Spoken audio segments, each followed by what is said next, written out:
Le bassin des larmes.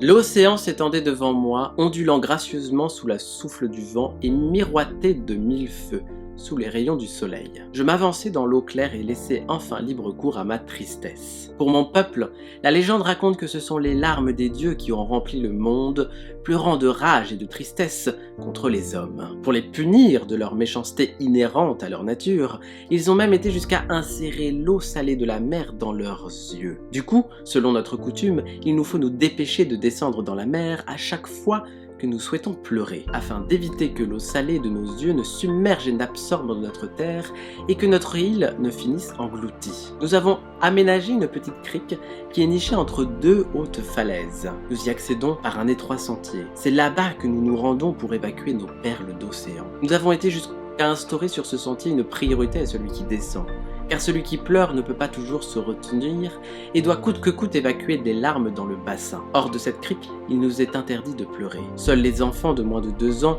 ont le droit car ils sont trop petits pour comprendre les enjeux. Mais dès qu'ils sont en âge de saisir l'importance de cette règle, nous leur montrons le sentier et leur expliquons pourquoi nous faisons ainsi. Une autre exception nous permet de ne pas descendre dans le bassin, lorsqu'une déferlante de larmes survient en pleine nuit. Il est en effet beaucoup trop dangereux de s'aventurer sur le sentier à des heures tardives, car les rochers et le vent sont traîtres lorsque nos yeux sont aveuglés par l'absence de lumière. Alors nous pleurons dans un bol afin de recueillir ces perles d'océan qui éclatent en nous.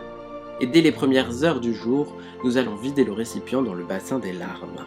Lorsque j'eus terminé de pleurer, je trempis mon visage dans l'eau claire pour effacer les dernières traces. Je sortis de l'eau et laissa le vent et le soleil me sécher le corps. Je me rhabillai et lançai un dernier regard sur l'horizon, ainsi qu'une dernière pensée pour l'être aimé décédé trop tôt. Puis je remontai vaquer à mes occupations, vidé de cette trop forte émotion, pour le moment tout du moins. Fin, et à la semaine prochaine.